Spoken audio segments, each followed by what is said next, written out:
ബറക്കത്തെന്ന് പറഞ്ഞാൽ എന്താ? അള്ളാഹു നൽകിയിരിക്കുന്ന നിഅമത്ത് നിലനിന്ന് കിട്ടണം.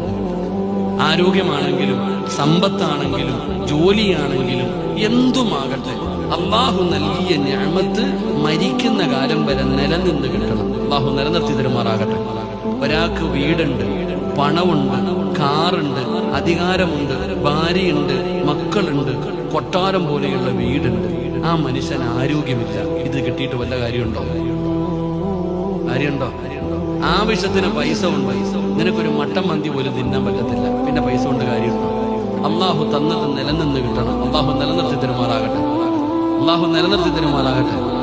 നിലനിൽക്കാനുള്ള ഒരു വഴി പറഞ്ഞു തരട്ടെ.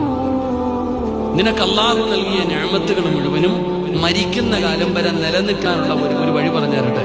സൂറത്തുൽ കഹ്ഫിനകത്ത് അള്ളാഹു 2 ചെറുപ്പക്കാരുടെ കഥ പറയുന്നുണ്ട്. 2 കൂട്ടുകാരുടെ ചരിത്രം പറയുന്നുണ്ട്. ഒരു കൂട്ടുകാരൻ തന്റെ കൃഷിയിടങ്ങൾ മുഴുവനും നശിച്ചുപോയി. അപ്പൊ ഒരു ചങ്ങാതി മറ്റൊരു ചങ്ങാതിയോട് പറയുന്നു, നീ ഒരു വാക്ക് പറഞ്ഞിരുന്നെങ്കിൽ ഇത് നിനക്ക് നഷ്ടപ്പെടില്ലായിരുന്നു. നീ ഒരേ ഒരു കാര്യം നീ പറഞ്ഞിരുന്നെങ്കിൽ നിനക്കിത് നഷ്ടപ്പെടില്ലായിരുന്നു. ഹദീസിന്റെ ഗ്രന്ഥങ്ങൾ എടുത്തു നോക്ക് എന്റെ പ്രിയപ്പെട്ട സഹോദരങ്ങളെ. മാഷാ അല്ലാഹ്, ലാ ഖുവത ഇല്ലാ ബില്ലാഹ്. ഈ ദിക്ർ നിങ്ങൾ നിത്യമാക്കുക. അള്ളാഹു ചെയ്ത നിഅമത്തുകൾ നിലനിന്ന് കിട്ടും. അള്ളാഹു ഈമാൻ തരുമാറാകട്ടെ.